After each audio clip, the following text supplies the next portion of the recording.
There is a city that has been dead for 2,000 years. Its walls are dust, its palaces are rubble, its kings are forgotten. And yet the financial wisdom it produced is more precise, more practical, and more urgently needed today than almost anything written in the last century. Babylon was the wealthiest city the ancient world had ever seen, not because of fertile land, not because of rivers of gold, not because the gods smiled on it more than other cities, because its people learned something specific about how money works, how it grows, how it stays, how it multiplies when you understand its laws, and how it vanishes when you do not. George S. Clason wrote The Richest Man in Babylon in 1926 through a series of parables set in ancient Babylon. The characters have names we cannot pronounce. The language has a formality that feels like scripture, and the principles it contains have not aged a single day. Because money has not changed. The human relationship with money has not changed. The laws that govern whether wealth accumulates or evaporates have not changed. And today we are breaking every one of them down through the CosmiReads manifestation lens, because the ancient laws of Babylon are not just financial instructions, they are vibrational truths about alignment, intention, and what it means to be someone money flows toward rather than through. Welcome back to the Wealth Edit by CosmiReads, Video 5. We have been building something across this series, layer by layer, framework by framework, and today, something beautiful happens. Clason's ancient parables land on top of everything we have already built and confirm it all. Housel showed us the psychology. Sincero showed us the energy. Kiyosaki showed us the architecture. Eker showed us the blueprint. Clason shows us the laws, the oldest, most tested, most universally proven financial principles ever recorded.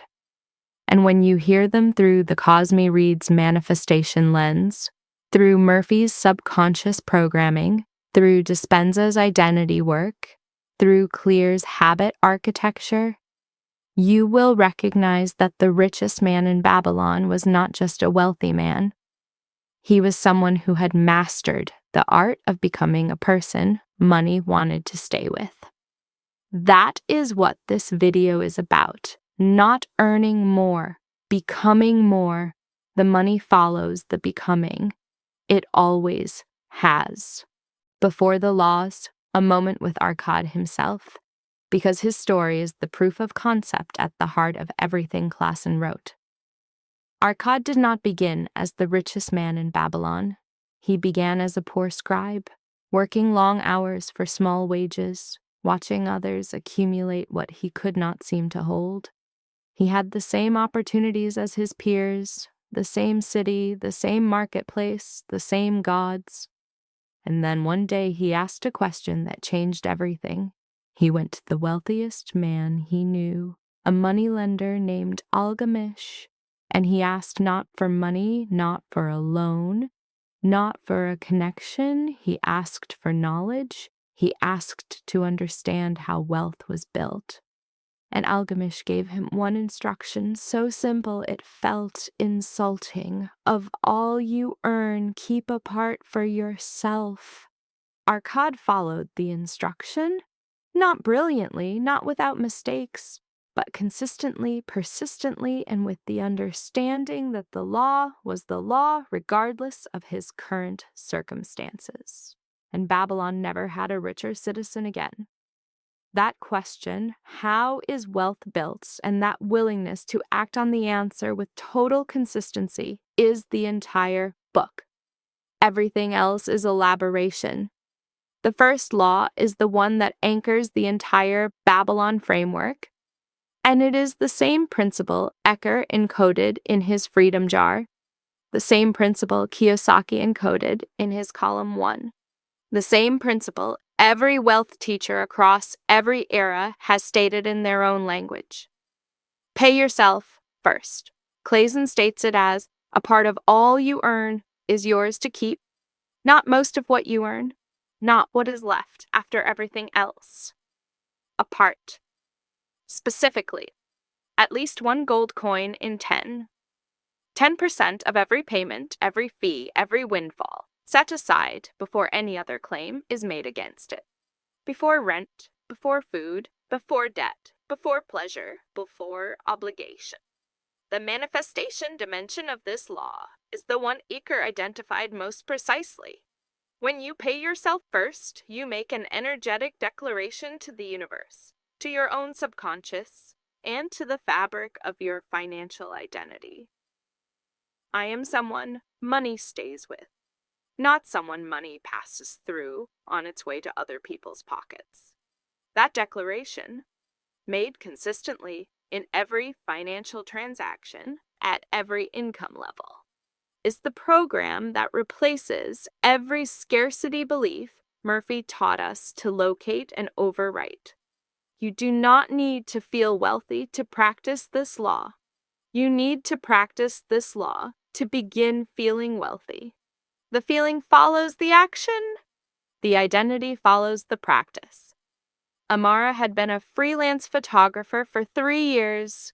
Beautiful work, growing clientele, and a bank account that reset itself to near zero at the end of every month with a reliability that felt almost supernatural. She implemented the first law with radical simplicity. Before she paid a single bill from any client payment, she transferred 10% to a separate account she labeled mine. The first month felt tight. The second month, she did not notice the difference. By the third month, something had shifted in how she spoke about money. Not the account balance, which was still modest, but the way she referred to herself in financial conversations. She had stopped saying, I am terrible with money, and started saying, I am building something. That identity shift, produced not by a mindset exercise, but by a single repeated financial action, changed every subsequent decision she made about pricing, about clients, about her own value. The second law is the one that addresses the most common sabotage pattern in modern financial life. And Clason identified it in ancient Babylon with the same precision a behavioral economist would use today. Control your expenditure. This is not the instruction to deprive yourself. It is not an instruction to live small or deny pleasure or treat abundance as something you must earn before you can experience. It is something more precise and more useful. Clason distinguishes between what you need and what you desire, and his observation is that desires always expand to consume whatever income is available if you do not consciously direct that income first. This is lifestyle inflation. This is the pattern Kiyosaki identified as the reason people earn more and build less. Every pay rise consumed by a lifestyle upgrade, every windfall absorbed by a purchase that felt essential in the moment and forgotten within months. Clason's instruction is to set your budget, your conscious, intentional allocation of income, and let desires fit within that budget rather than letting desires set the budget. The manifestation connection is the one clear made so precisely in Atomic Habits. You do not rise to the level of your goals. You fall to the level of your systems. Your expenditure is a system. When it is unconscious, it reflects your old blueprint. When it is conscious and intentional, it becomes a daily vote for the financial identity you are building. Zoe was a marketing manager earning a comfortable salary who had been telling herself for 4 years that she would start saving seriously when she earned a little more. She earned more twice. The saving never started, because the lifestyle expanded both times before the intention could become action. She read Clason's second law and recognized the pattern with the clarity of someone seeing a photograph of themselves they had been avoiding. She did not cut dramatically. She became conscious. She wrote down every monthly outgoing, not to judge it, but to see it, to know where her income was actually going versus where she believed it was going. The gap between the two numbers was the first honest financial conversation she had ever had with herself. She restructured, not painfully, deliberately. She kept everything that genuinely enriched her life and released everything that existed only because it had always been there. Within 60 days, she had found $300 a month that had been funding nothing she valued, and redirected it to her pay-yourself-first account. The third law is the one that most directly addresses the relationship between knowledge and wealth. And Clason's framing of it is one of the most quietly profound instructions in the entire book. Make your gold multiply. It is not enough to save. Saving without growing is simply a slower form of falling behind. Every coin you keep must be put to work, invested in something that returns more coins over time. Clason's ancient Babylonian characters speak of this as sending their gold to work while they sleep, which is exactly the passive income framework Kiyosaki articulated through his asset column. Exactly the financial freedom jar Eker built his system around.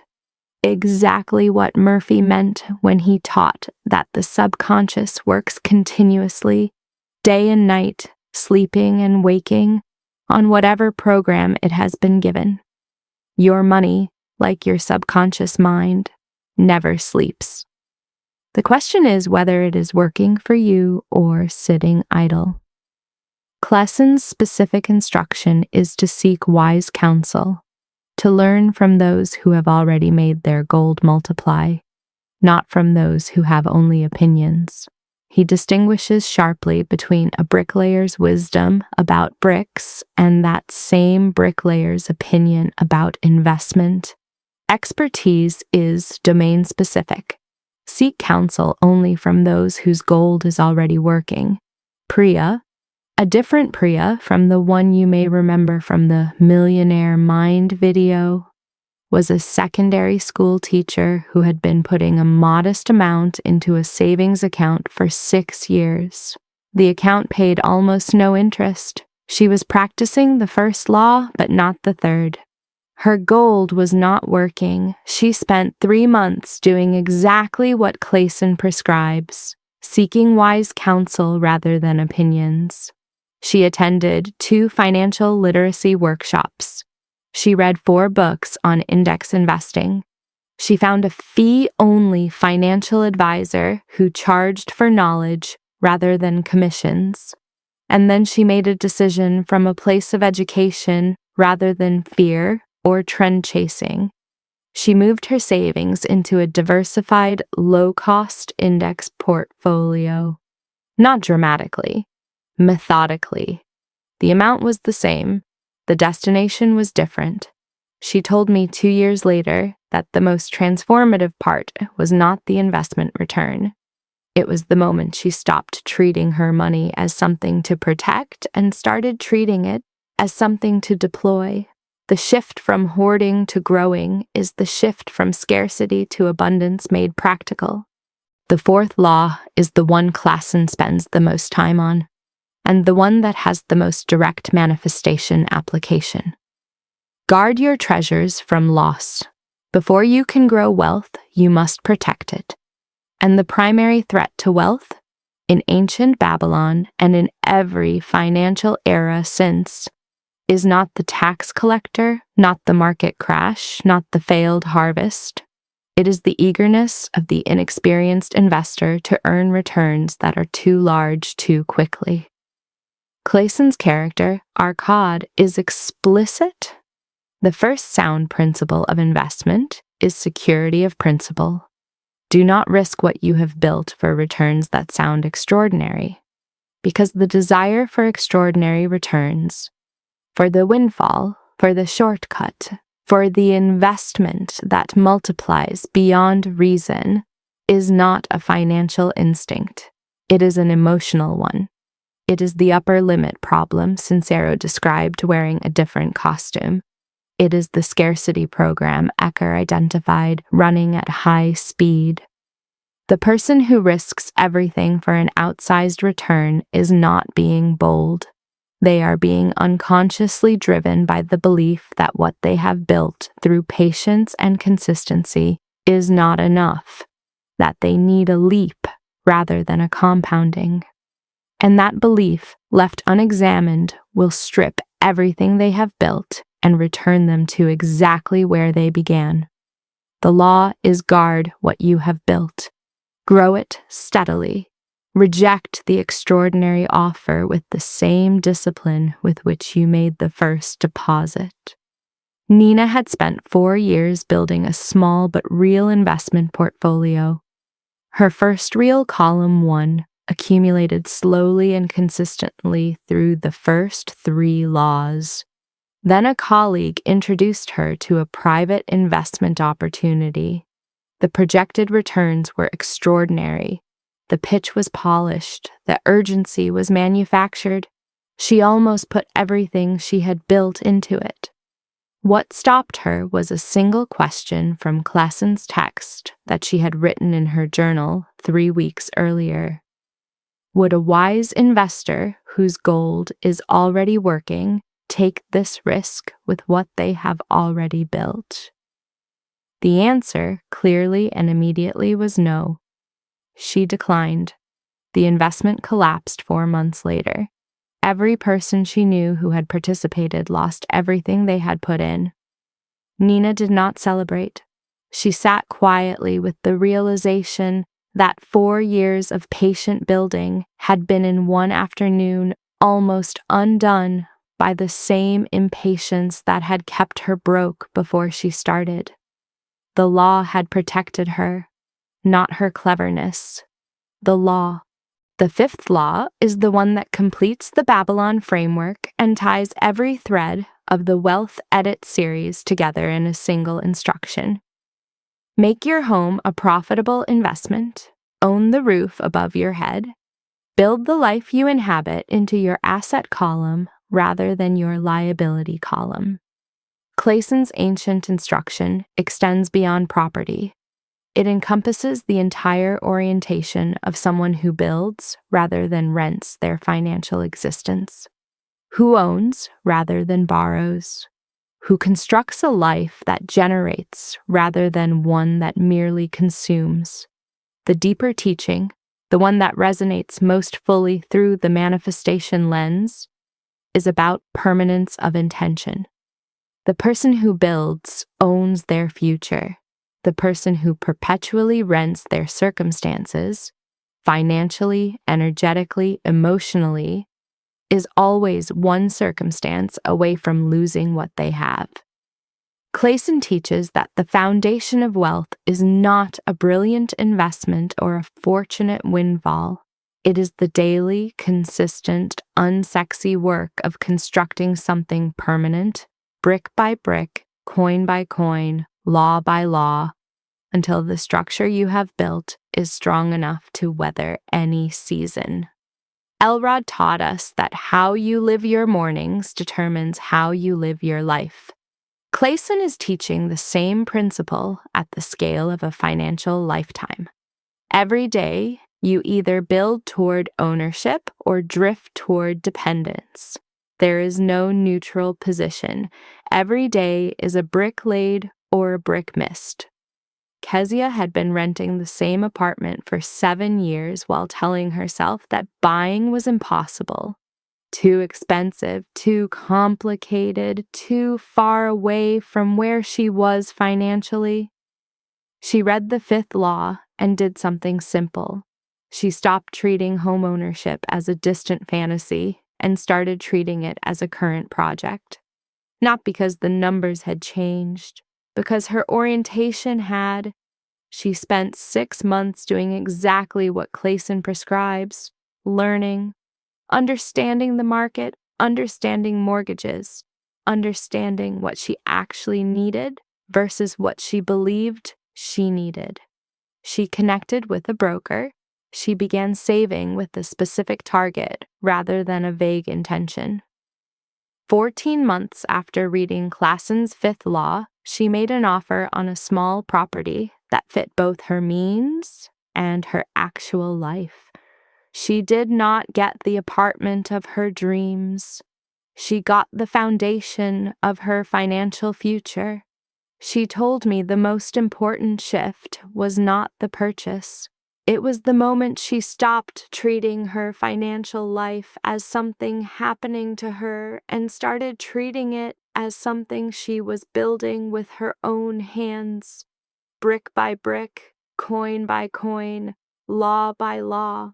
5 ways to apply the richest man in Babylon to your manifestation and wealth practice right now. 1.